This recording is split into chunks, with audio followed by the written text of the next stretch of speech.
سلام اس پر بروں کو جس نے فرمایا کہ میرے ہیں۔ اللہ وکفا وسلام علی عبادہ الذین اصطفیٰ، اما بعد، اعوذ باللہ من الشیطان الرجیم، بسم اللہ الرحمن الرحیم۔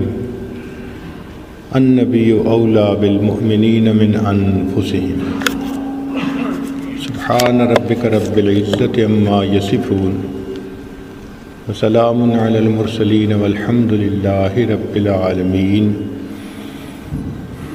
اللہم صلی علی سیدنا محمد وعلی آل سیدنا محمد وبارک وسلم۔ اللہم صلی علی سیدنا محمد وعلی آل سیدنا محمد وبارک وسلم۔ اللہم صلی علی سیدنا محمد وعلی آل سیدنا محمد وبارک وسلم۔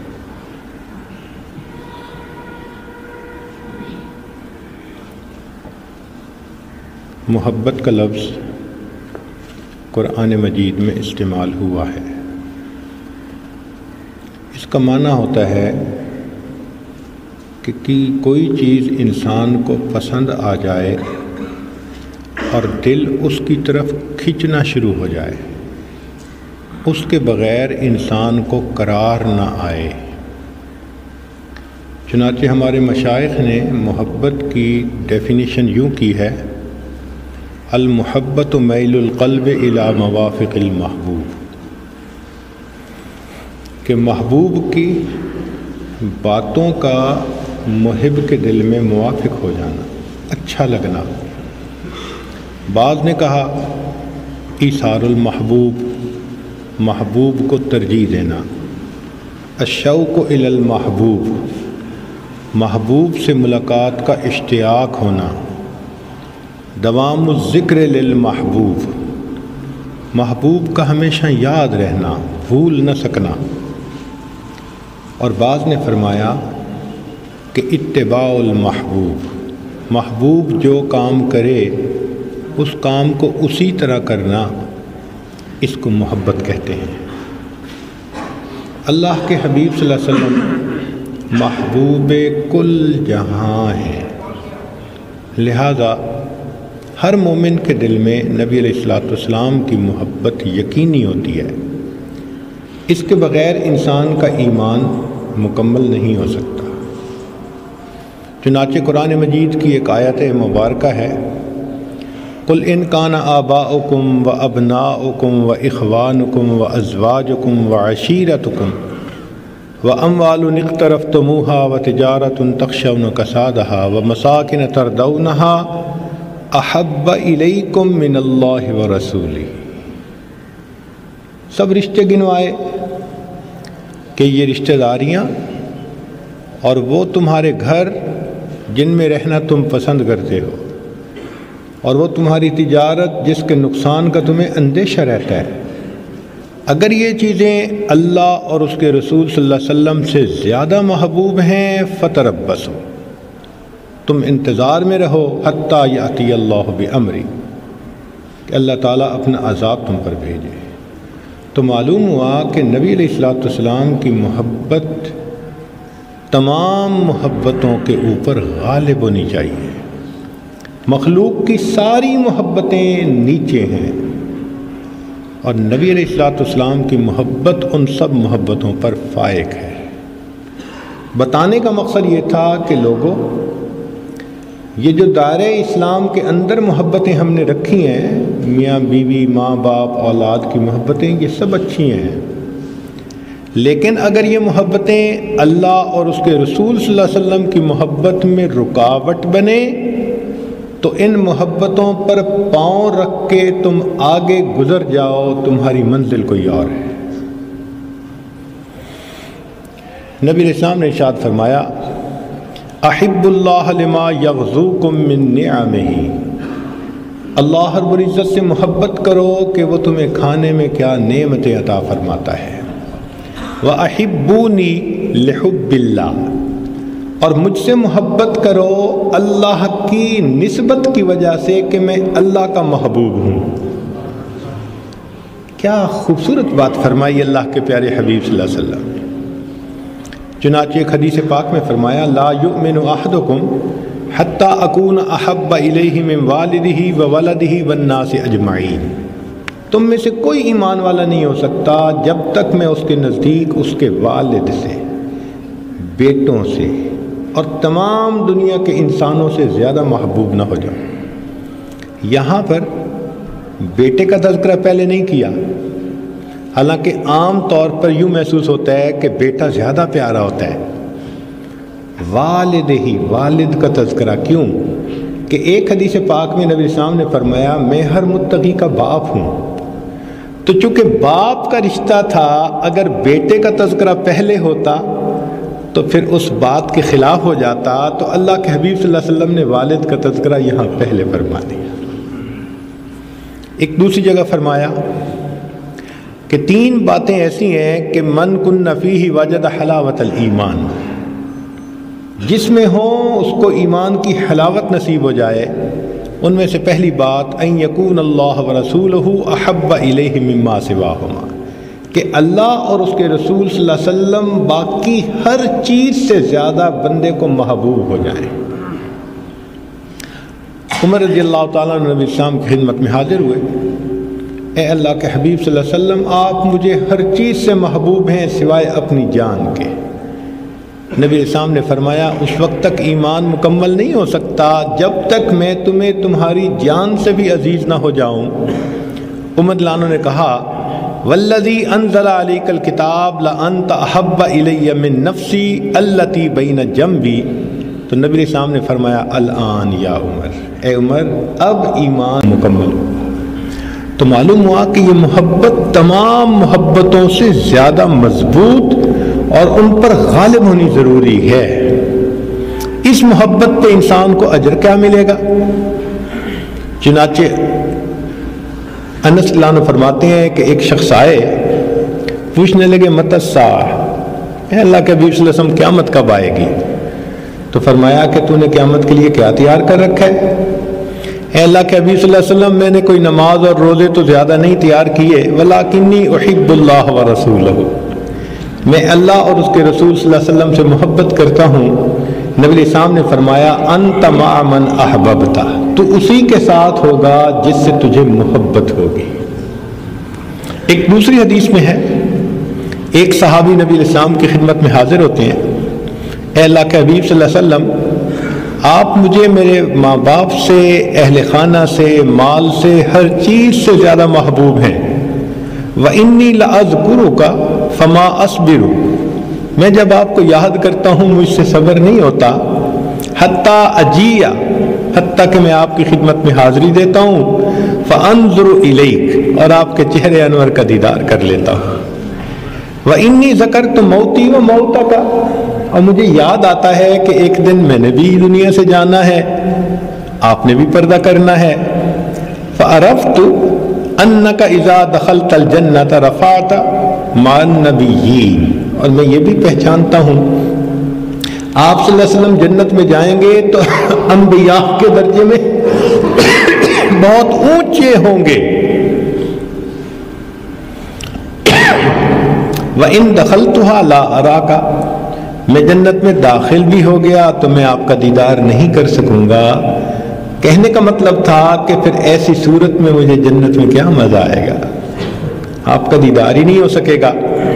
اس پر اللہ رب العزت نے یہ آیت نازل فرمائی وَمَن يُطِعِ اللَّهَ وَرَسُولَهُ فَأُولَٰئِكَ مَعَ الَّذِينَ أَنْعَمَ اللَّهُ عَلَيْهِم مِّنَ النَّبِيِّينَ، کہ وہ لوگ پھر ان کے ساتھ ہوں گے جن پر اللہ نے انعام فرمایا۔ چنانچہ فرمایا المرء مع من احب، بندہ اسی کے ساتھ ہوگا جس سے اس کو محبت ہوگی۔ صحابہ رضوان کہتے ہیں کہ اس حدیث مبارکہ سے ہمیں اتنی خوشی ہوئی کہ کسی اور بات سے ہمیں زندگی میں ایسی خوشی نہیں ہوئی تھی، کیونکہ ان کو ایک سند مل گئی کہ آقا صلی اللہ علیہ وسلم کے ساتھ جب اتنی محبت ہے تو اب قیامت میں اللہ رب العزت اپنے حبیب صلی اللہ علیہ وسلم کے قدموں میں ہمیں جگہ عطا فرما دیں گے۔ یہاں تک تو یہ بات کھل گئی کہ نبی علیہ الصلوۃ والسلام کی محبت ضروری بھی ہے اور اس کا ثواب یہ کہ قیامت میں نبی علیہ السلام کے قدموں میں جگہ نصیب ہوگی۔ اب اگلی بات، اس محبت کے تقاضے کیا ہیں؟ تو پہلا تقاضا توقیرہ و تقدیرہ علیہ الصلاۃ والسلام، کہ اللہ کے حبیب صلی اللہ علیہ وسلم کی عزت اور ان کا احترام دلوں میں آئے اور ہم ان کا اکرام کریں۔ اللہ فرماتے ہیں انا ارسلناک شاہدا ومبشرا ونذیرا لتؤمنوا باللہ ورسولہ وتعزروہ وتوقروہ وتسبحوہ بکرۃ واصیلا۔ تو معلوم ہوا کہ اللہ تعالیٰ خود قرآن مجید میں فرماتے ہیں کہ میں نے اپنے محبوب صلی اللہ علیہ وسلم کو بھیجا، تم ان کا احترام کرو، ان کی عزت کرو۔ ایک صحابی فرماتے ہیں اتیت النبی صلی اللہ علیہ وسلم، نبی علیہ السلام تشریف لائے، وَأَصْحَابُهُ حَوْلَهُ، اور صحابہ ان کے گرد تھے، كَأَنَّمَا عَلَى رُؤُوسِهِمُ الطَّيْرُ، جیسا کہ ان کے سروں کے اوپر پرندے بیٹھے ہوئے تھے۔ اس طرح وہ ادب کے ساتھ آپ صلی اللہ علیہ وسلم کے ساتھ۔ ابو ابراہیم فرماتے ہیں کہ جب نبی علیہ السلام کا تذکرہ ہو تو انسان کو چاہیے کہ وہ ان کے ساتھ ادب کا اظہار کرے، اور اگر کسی کے سامنے نبی علیہ السلام کا فرمان پڑھا جائے، حدیث مبارکہ، تو بھی اسی ادب کو رکھنا لازم ہے جو نبی علیہ السلام کی اپنی موجودگی میں ادب رکھا جاتا۔ امام مالک رحمۃ اللہ کے پاس لوگ آتے تو باندی کو بھیج کے پوچھتے کہ کیوں آئے ہو؟ اگر تو وہ کہتے جی کہ ہم مسائل دریافت کرنے آئے ہیں تو آپ ویسے ہی ان کو مجلس میں بلا لیتے، اور اگر وہ کہتے کہ جی ہم حدیث مبارکہ سننے کے لیے آئے ہیں، غسل فرماتے، کپڑے پہنتے، اچھے خوشبو لگاتے، جبہ پہنتے، امامہ پہنتے، اور پھر ایک شان کے ساتھ ایک جگہ پر بیٹھ کر اللہ کے حبیب صلی اللہ علیہ وسلم کی حدیث کو بیان فرماتے۔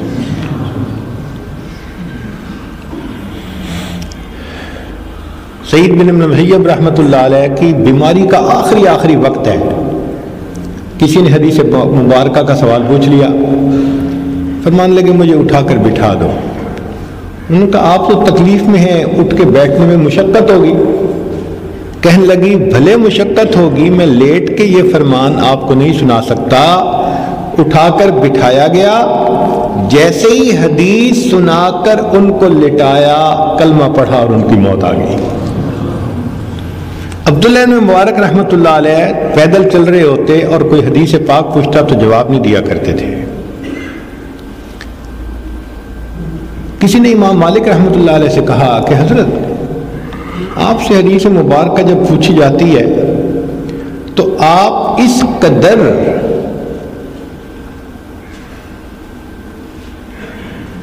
فکر مند ہو جاتے ہیں کہ چہرے کا رنگ تک متغیر ہو جاتا ہے، ہیبت چہرے کے اوپر آ جاتی ہے۔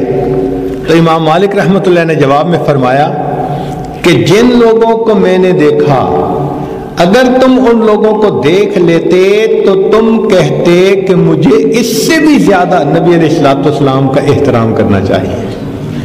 پھر فرمایا کہ میں نے سید القراء محمد بن منقدر کو دیکھا، حدیث پاک سناتے ہوئے اتنا روتے کہ ہمیں ان پر ترس آنے لگ جاتا تھا۔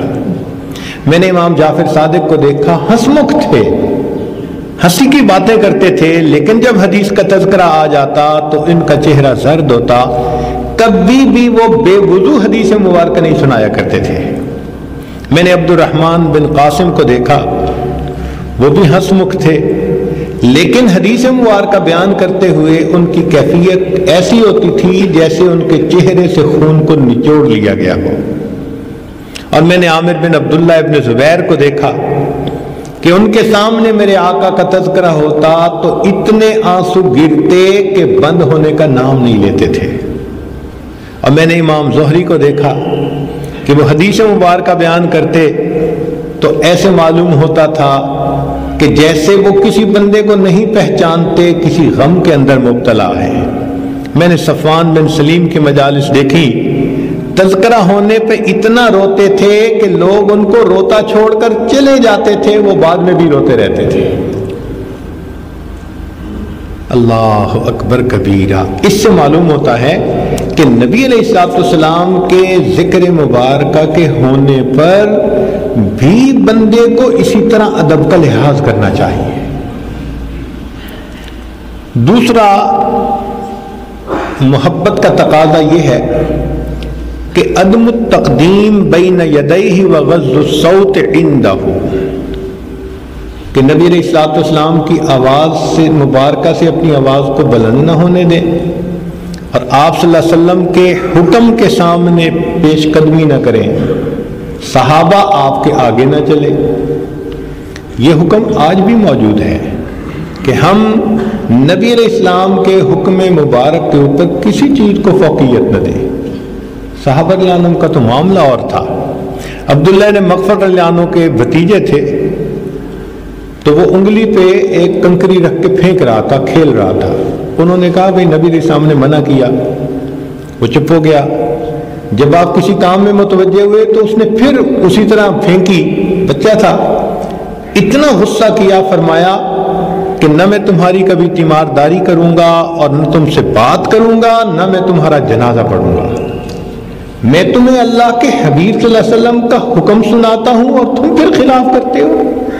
یعنی صحابہ رضی اللہ عنہ کے نزدیک یہ ایک بہت عجیب بات تھی کہ محبوب صلی اللہ علیہ وسلم کا حکم سن کے پھر انسان اس پر لبیک نہ کہے۔ تیسرا تقاضا یہ ہے اعظام جمیع اسبابہ و اکرام مشاہدہ و امکنتہ من مکہ والمدینہ، نبی علیہ الصلوۃ والسلام کے ساتھ نسبت رکھنے والی جتنی چیزیں ہیں ان کا بھی اکرام کرے۔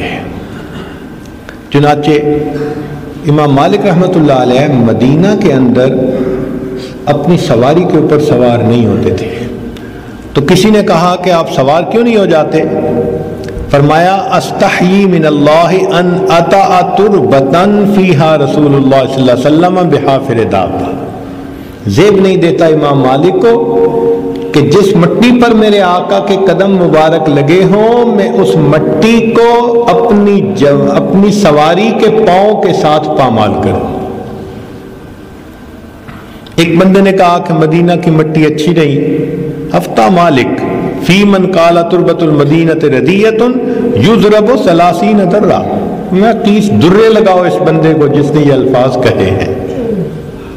اور امام مالک رحمۃ اللہ علیہ جب مسجد کے قریب آ جاتے یرفع حذاءہ ویمشی حافیہ، جوتے اتار لیتے اور مسجد کے باہر ننگے پاؤں چلا کرتے تھے۔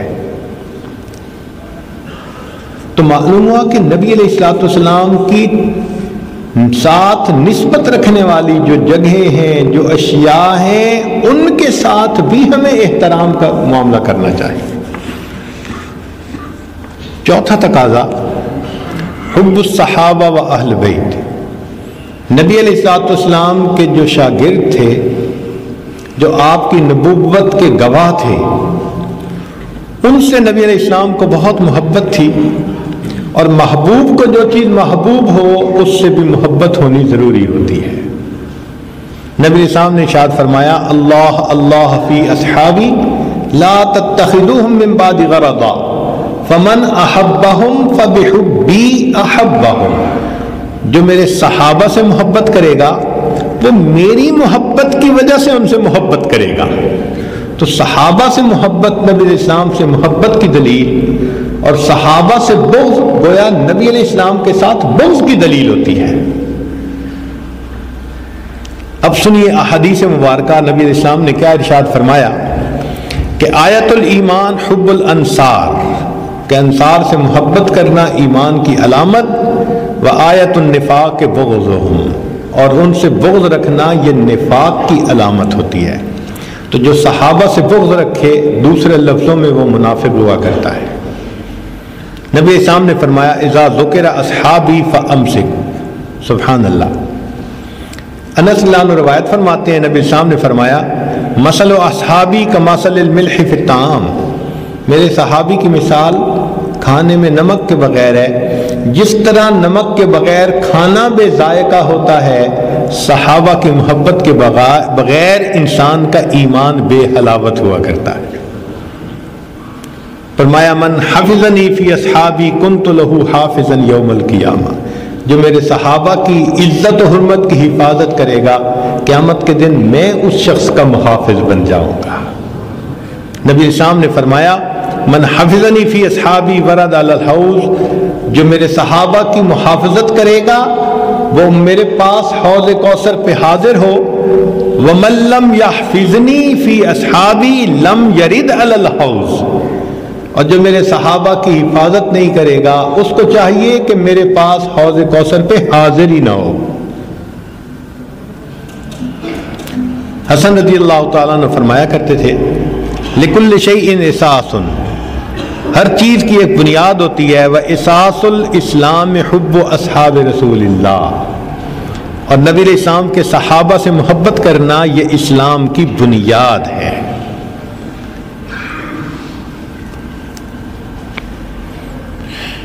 عبداللہ بن مبارک رحمۃ اللہ علیہ فرماتے تھے خصلتان من کانتا فیہ نجا، دو خوبیاں ایسی ہیں کہ جس بندے کے اندر ہوں گی نجات پا جائے گا، الصدق سچائی ہو، وحب اصحاب محمد صلی اللہ علیہ وسلم، اور صحابہ کی محبت جس کے دل میں ہو۔ ایوب سختیانی فرماتے تھے من احب ابا بکر فقد اقام الدین، جس نے ابو بکر صدیق سے محبت کی اس نے دین کو قائم کیا۔ ومن احب عمر فقد اوضح السبیل، جس نے عمر اللہ عنہ سے محبت کی راستہ واضح ہو گیا۔ ومن احب عثمان فقد استضاء بنور اللہ، اللہ کے نور سے اس نے حاصل کر لیا حصہ، جس نے عثمان اللہ عنہ سے محبت کی۔ ومن احب علی فقد اخذ بالعروۃ الوثقی، اور جس نے علی اللہ عنہ سے محبت کی اس نے مضبوط رسی کو پکڑ لیا۔ سہل بن عبداللہ تستری رحمۃ اللہ علیہ فرماتے تھے لم یؤمن بالرسول من لم یوقر اصحابہ، جو صحابہ کرام کی تعظیم نہیں کرتا وہ گویا اللہ اور اس کے رسول پر ایمان ہی نہیں لایا۔ نبی علیہ السلام نے ارشاد فرمایا کہ علی اللہ عنہ فرماتے ہیں کہ نبی علیہ السلام نے حسن اور حسین اللہ عنہ کے ہاتھ پکڑ کر فرمایا من احبنی و احب ہذین، جو مجھ سے محبت کرے اور میرے شہزادوں حسن حسین سے محبت کرے، و اباہما و امہما، ان کے والد سے اور ان کی والدہ سے، کان معی فی درجتی یوم القیامہ، وہ قیامت کے دن میرے درجے پر میرے ساتھ ہوگا۔ تو صحابہ عنہ سے محبت کرنا اور اہل بیت سے محبت کرنا یہ بھی نبی علیہ السلام کی محبت کا تقاضا ہے۔ پانچواں الاقتداء بہ، کہ محبت کا تقاضا یہ ہے کہ انسان ان کی باتوں پر عمل کرے، ان کی بات کو اپنائے۔ ان المحب لما یحب مطیع، محب جس سے محبت کرتا ہے اس کا مطیع ہوتا ہے۔ عبداللہ بن مبارک رحمۃ اللہ علیہ نے فرمایا تعصل الہ وانت تزعم حبہ، ھذا لعمری فی القیاس بدیع، لو کان حبک صادقا لاطعتہ، ان المحب لما یحب مطیع۔ چنانچہ صحابہ عنہ نبی علیہ الصلوۃ والسلام کی اس قدر اطاعت کرتے تھے کہ بس حکم سننے کی دیر ہوتی تھی فوراً اس کے اوپر عمل ہوتا تھا۔ ابو طلحہ عنہ اپنے گھر میں ہے، یہ انس عنہ کے والد، باہر شور ہوا، بیٹے کو کہا انس ذرا جاؤ دیکھو شور کیسا ہے۔ اس نے کہا کہ ابو جان الا ان الخمر قد حرمت، شراب کے حرام ہونے کا حکم نازل ہو چکا۔ فرمایا اخرج فاحرقها، جاؤ اور یہ شراب کا مٹکا اس کو توڑ ڈالو۔ ایک مٹکا پیچھے رہ گیا، فرمایا یا انس ارق ھذا القلال، اس کو بھی جاؤ اور نالی کے اندر بہا دو۔ ذہن میں شیطان نے وسوسہ ڈالنے کی کوشش کی، اتنی مدت سے عادت ہے تو اس کو تو آہستہ آہستہ چھوڑنا چاہیے نا، ٹیپر آف کرنا چاہیے۔ تو جب یہ خیال آیا تو فرمانے لگے کہ لیسو بے دوا وَلَكِنَّهُ دَاءٌ، کہ شراب یہ اب دوا نہیں رہی، یہ اب بیماری بن گئی ہے، میں اس کو کبھی ہاتھ نہیں لگاؤں گا۔ اس طرح وہ آقا صلی اللہ علیہ وسلم کے حکم کو سنتے ہی اپنی طبیعتوں کو فوراً بدل لیا کرتے تھے۔ عبداللہ ابن رواحہ رضی اللہ عنہ آ رہے ہیں، ابھی دروازے سے داخل ہو رہے تھے کہ نبی علیہ السلام نے جو صحابہ موجود تھے ان کو فرمایا اجلسوا، بیٹھ جاؤ۔ تو جب ان کے سامنے یہ لفظ پہنچا وہ وہیں بیٹھ گئے۔ کسی نے کہا دھوپ پہ کیوں بیٹھے ہیں؟ کہ محبوب کے مبارک زبان سے لفظ سنا تھا اجلسوا، تو چاہے دھوپ تھی یا راستہ تھا، میرے لیے بیٹھنے کے سوا چارہ نہیں تھا۔ سیدنا ابن عمر رضی اللہ عنہ مدینہ سے مکہ مکرمہ کا سفر کیا کرتے تھے۔ راستے میں ایک جگہ سواری کو روکتے، نیچے اترے اور گئے جس طرح انسان کو قضائے حاجت ہوتی ہے، اور وہاں پر ایسے ہی بیٹھ گئے تھوڑی دیر اور واپس آ گئے، قضائے حاجت سے فارغ نہیں ہوئے۔ ساتھی نے کہا کہ آپ کیوں رکے؟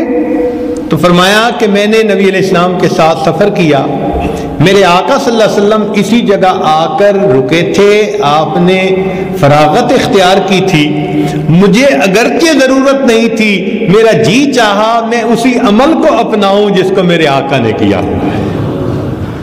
والہانہ طور پر ہر عمل اسی طرح کرنے کے عادی تھے۔ نبی علیہ السلام نے ارشاد فرمایا کہ یہ باب النساء ہے، عورتیں اس دروازے سے آتی جاتی ہیں مسجد نبوی میں، کتنا اچھا ہو کہ عورتیں ہی آئیں۔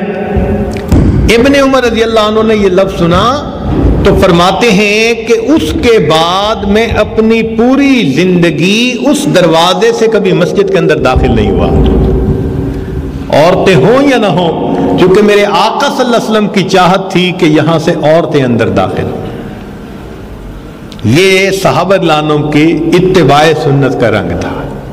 آپ سوچ رہے ہوں گے بڑی شان والے لوگ تھے، نہیں، امت میں ہر دور میں ایسے لوگ رہے ہیں جو صحابہ عنہ کا نمونہ تھے، ان کی روحانی اولاد، ان کے جانشین، ان کے وارث، وہ نبی علیہ السلام کی سنتوں پر اسی محبت کے ساتھ عمل کرتے تھے۔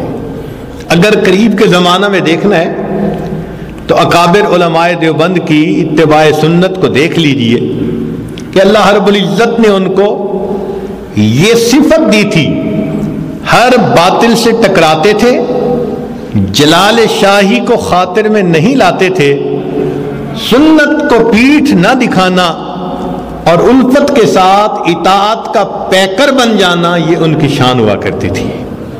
آئیے اس قافلہ کے امام حضرت مولانا قاسم نانوتوی رحمۃ اللہ علیہ کی زندگی کو دیکھیے۔ فرنگی نے پولیس پیچھے لگا دی کہ پکڑ کے قتل کر دیا جائے، پھانسی چڑھا دیا جائے، 3 دن آپ روپوش رہتے ہیں اور 3 دن کے بعد پھر راستے میں باہر۔ لوگوں نے کہا جان کا معاملہ ہے، چھپ جائیے۔ فرمانے لگے میں نے اپنے آقا صلی اللہ علیہ وسلم کی مبارک زندگی پر نظر دوڑائی، مجھے غار ثور میں 3 دن رات روپوشی کے نظر آتے ہیں، میں نے سنت پر عمل کر لیا، اب اگر کوئی پکڑ کر پھانسی بھی چڑھا دے گا تو قاسم کی جان حاضر ہے۔ آئیے اس قافلہ کے ایک اور بزرگ جو اپنے وقت کے فقیہ تھے، گنگوہ میں رہنے والے حضرت گنگوہی رحمۃ اللہ علیہ کی زندگی کو دیکھیے۔ آخری وقت میں موتیا بن آنے کی وجہ سے بینائی چلی گئی تھی، مگر اس کے باوجود رات کو سرما لگا رہے ہیں۔ کسی نے کہا کہ سرما تو بینائی کے لیے لگایا جاتا ہے کہ تیز ہو جائے، فرمایا مجھے اس سے سروکار نہیں، میرے آقا کی سنت ہے، اگرچہ بینائی سے محروم ہوں، میں سرمے کی سنت پر عمل تو کر رہا ہوں۔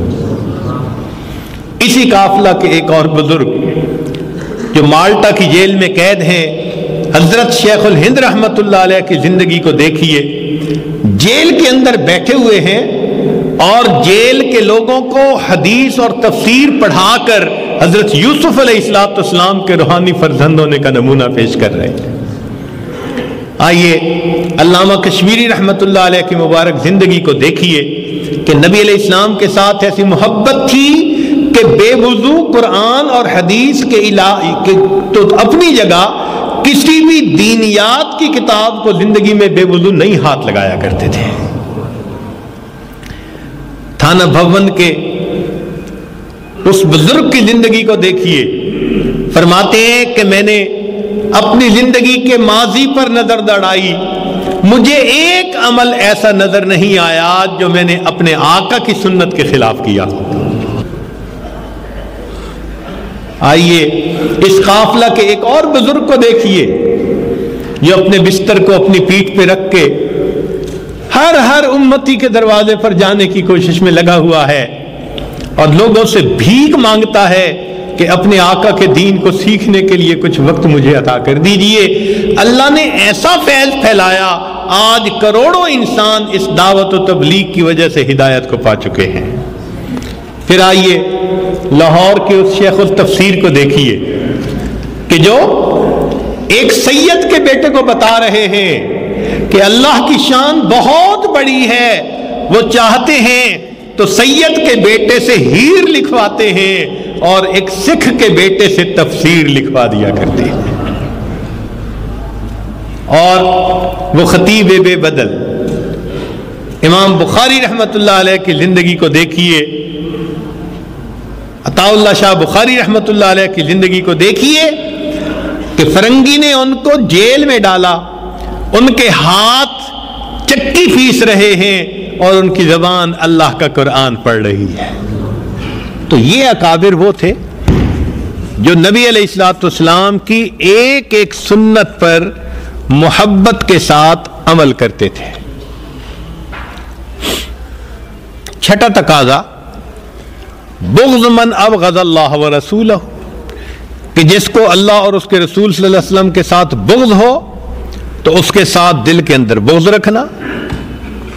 چنانچہ غزوہ بنی مستلق سے جب واپس آنے لگے تو اس وقت رئیس المنافقین عبداللہ ابن ابی نے یہ کہا کہ جب مدینہ میں جائیں گے لَيُخْرِجَنَّ الْأَعَزُّ مِنْهَا الْأَذَلَّ، عزت والے ذلیل کو نکال دیں گے۔ ان کے بیٹے یہ الفاظ سنے تو جب مدینہ کے قریب پہنچے تو جہاں مدینہ کا مدخل تھا وہ وہاں جا کر کھڑے ہو گئے تلوار لے کر، والد کے راستے کو روک لیا کہ آپ نے کہا تھا نا کہ عزت والے ذلیل کو نکال دیں گے، اب آپ کو شہر میں داخلے کی اجازت نہیں، میں گردن اڑا کے رکھ دوں گا جب تک میرے آقا صلی اللہ علیہ وسلم تمہیں داخلے کی اجازت نہیں دیں گے۔ نبی علیہ السلام کو پتہ چلا تو نبی علیہ السلام نے فرمایا انی اذنت لابیک فکف عنہ، میں نے اجازت دے دی سو ان پر ہاتھ مت اٹھاؤ۔ تب انہوں نے اپنے والد کو مدینہ میں داخل ہونے دیا۔ بدر کا میدان ہے، ابو بکر رضی اللہ عنہ کے سامنے بیٹا آتا ہے عبد الرحمن، بلکہ انہوں نے نبی علیہ السلام سے اجازت مانگی، آقا عبد الرحمن آیا مجھے جانے دیجئے۔ میرے آقا صلی اللہ علیہ وسلم ابو بکر صدیق کو روک لیتے ہیں۔ ابو عبیدہ ابن جراح کے سامنے حقیقی والد آتے ہیں بدر کے میدان میں، وہ اپنے والد کی زندگی کا معاملہ نمٹا دیتے ہیں۔ تو میرے آقا صلی اللہ علیہ وسلم کا دشمن بن کے آیا ہے۔ عمر فاروق لانو کے خالو آئے عاص بن ہشام، عمر فاروق لانو نے اپنے خالو کا مقابلہ کیا، وہ کہنے لگے تو میرا بھتیجا ہے، لگے میرے آقا کی محبت کے سامنے سب رشتہ داریاں نیچے ہیں۔ ابو ظیفر لانو نے اپنے باپ عتبہ بن ربیعہ کو مقابلے کے لیے طلب کیا بدر کے دن، مگر وہ مقابلے پر نہ آیا۔ مصعب بن عمیر لانو نے اپنے سگے بھائی کو بدر کے دن تحقیق کیا، کیوں کہ تم میرے آقا کے دشمنوں کی صف میں میرے سامنے آئے۔ ام حبیبہ لانا اپنے والد ابو سفیان ایمان لانے سے پہلے ملنے آتے ہیں، بیٹھنے چاہتے ہیں چارپائی پر، بستر کو لپیٹ دیتی ہیں۔ بیٹی باپ کے آنے پہ بستر بچھاتے ہیں، بستر سمیٹتے نہیں۔ آپ نے صحیح کہا، میرا دل نہیں چاہتا کہ ایک مشرک میرے آقا صلی اللہ علیہ وسلم کے بستر کے اوپر آ کر بیٹھ جائے۔ تو یہ بھی ایک ایمانی غیرت ہوا کرتی ہے کہ آقا کے محبوب سے محبت کرنا، اور جو آقا سے دشمنی کرنے والے ہوں ان کا پھر دل کے اندر انسان کے بغض کا ہونا، یہ بھی محبت کے تقاضوں میں سے ہے۔ ساتواں تقاضا کثرت ذکر اللہ، نبی علیہ الصلوۃ والسلام کو کثرت کے ساتھ یاد کرنا۔ آقا صلی اللہ علیہ وسلم تو انسان کو زندگی بھر یاد ہوتے ہیں، کھانا کھاتے سنت یاد، اٹھتے ہوئے سنت یاد، لیٹتے ہوئے سنت یاد۔ جو سنت پر عمل کرنے والے ہیں، مسنون دعاؤں کو پڑھ کر زندگی گزارنے والے ہیں، ان کے سامنے تو ہر وقت ہی آقا صلی اللہ علیہ وسلم کی ذات بابرکات رہتی ہے۔ حیران ہوتے ہیں کہ نماز میں اللہ کا دھیان دل میں جماؤ، اور نماز کے علاوہ یوں محسوس ہوتا ہے کہ اللہ رب العزت چاہتے ہیں باقی پورا وقت میرے محبوب کا دھیان دل میں جمائے رکھو۔ آقا صلی اللہ علیہ وسلم کی یاد ہر وقت دل کو تڑپاتی۔ سیدنا صدیق اکبر رضی اللہ تعالیٰ عنہ خطبہ دینے کے لیے بیٹھے اپنے دور خلافت میں، تو فرمایا سمعت رسول اللہ العام عام الاول فبکا، میں نے نبی علیہ السلام سے ایک سال سنا اور پھر اس پر رو پڑے، سر نیچے کر لیا۔ پھر فرمایا میں نے نبی علیہ السلام سے یہ سنا جب آقا کا تذکرہ کرتے تھے آنکھوں میں آنسو آتے تھے، سر جھکا لیتے تھے۔ 3 مرتبہ ایسا ہوا، محبوب کا نام مبارک زبان سے نکلتا تھا، آنکھوں سے آنسو کی جھڑی لگ جایا کرتی تھی۔ نبی علیہ الصلوۃ والسلام کے ساتھ محبت کا یہ حال تھا۔ منا میں ایک عورت نے پوچھا من انتا، فرمایا ابو بکر۔ اس نے کہا السلام علیکہ یا خلیفۃ رسول اللہ۔ آپ رو پڑے، کیوں کہ اس نے نبی علیہ السلام کی نسبت سے آپ کے نام کو پکارا تھا۔ عبداللہ بن ملانو کا پونس ہو گیا۔ کسی نے کہا کہ اذکر احب الناس الیک یذل عنک، کہ جو آپ کو انسانوں میں سب سے زیادہ محبوب ہے اس کا نام لیں تو یہ آپ کا پاؤں سن ہو گیا، یہ ٹھیک ہو جائے گا۔ تو کہنے لگے یا محمد اللہ، بے اختیار آقا صلی اللہ علیہ وسلم کا نام زبان سے نکلا، فانتشرت، چنانچہ پاؤں ٹھیک ہو گیا، انہوں نے اس کو پھیلا لیا۔ بلال رضی اللہ تعالیٰ عنہ نے آقا صلی اللہ علیہ وسلم کے پردہ فرمانے کے بعد اذان ہی دینا چھوڑ دی تھی کہ میں پہلے اذان دیا کرتا تھا اور اب میں اگر اذان دوں گا اور اپنے آقا صلی اللہ علیہ وسلم کا چہرہ انور نہیں دیکھوں گا تو میں اس کو برداشت نہیں کر سکوں۔ پھر اس کے بعد ایک مرتبہ انہوں نے مسجد نبوی میں اذان دی، وہ بھی اس طرح کے 2 شہزادے سیدنا حسن رضی اللہ عنہ اور سیدنا حسین رضی اللہ عنہ، انہوں نے تقاضا کیا کہ ہمیں نانا جان علیہ الصلوۃ والسلام کے زمانے کی اذان سنائیے۔ تو بلال رضی اللہ عنہ نے اذان دینی شروع کی۔ جس نے وہ آواز سنی جو میرے آقا کے زمانے میں سنا کرتے تھے، ہر مرد کی آنکھ سے آنسو تھے۔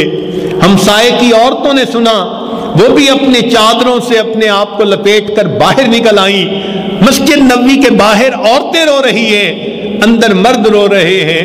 اور اس وقت معاملہ عجیب ہوا جب ایک بچے نے اپنی ماں سے یہ کہا کہ اماں اتنے عرصے کے بعد بلال تو واپس آ گئے، بتا ہمارے آقا صلی اللہ علیہ وسلم کب واپس آئیں گے؟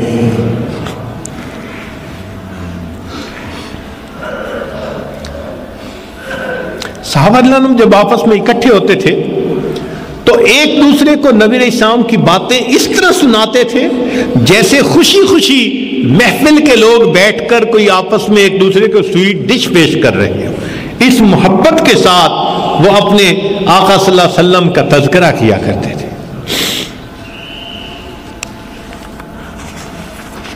8واں تقاضا کثرت شوقہ الی لقائہ، کہ جب محبت ہوتی ہے تو انسان کا دل چاہتا ہے کہ میں اپنے محبوب سے ملاقات کروں۔